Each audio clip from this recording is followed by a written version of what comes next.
Datuk Albert ni dia pasang kamera. Dia pergi satu-satu tu YB. Ya. Kebetulan YB dalam kerajaan. Ya.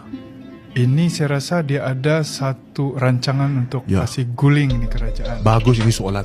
Saya mau tanya balik sekarang. Kalau bukan deal dengan YB kerajaan, deal dengan YB pembangkang. Pembangkang ada kuasa untuk lulus laisan. Okay. Aku tanya kau, brother. Kalau bukan deal berurusan dengan YB kerajaan, saya cari YB bagi apa? Bagi offer, bagi jumpa, bagi bincang rasuah dengan YB pembangkang. Hello, come on lah. Tidak masuk akal sebab mereka ni kan tak ada kuasa untuk luluskan apa-apa. Okay. Betul tak? Tapi bahagian kamera tu?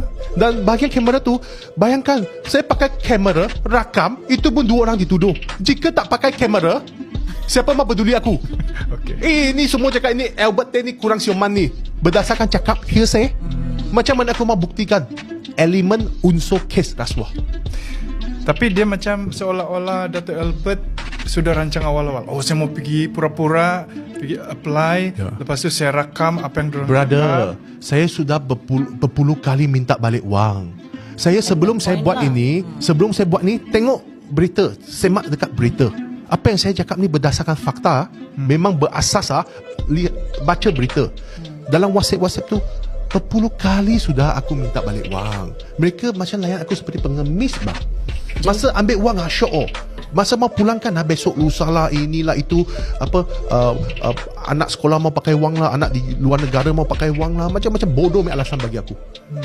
Macam mana aku sudah hari-hari aku tanya wang, kau tak mau layan aku. Okeylah, aku ambil tindakan kasar lah, keras lah. Wah, apa yang drive kau betul-betul berani begitu? Saya rekod dorang ini. Ini wang, sebab kau ambil wang aku. Maksudnya rekod tu berlaku selepas banyak kali perjumpaan. Selepas. Macam yang macam diorang tidak mau bagi je duit ni, rakam lah kan. Bukan tidak mau bagi. Memang diorang ni seperti tak peduli aku sudah last. Sampai aku tanya pun diorang tak mau balas sudah. Bayangkan. Jadi tu duit sekarang di mana? Di mana tu duit sekarang? Memanglah dengan diorang lah. Jadi sekarang ni saya menuntut bagi balik wang. Settle ni case. Settle semua. Settle.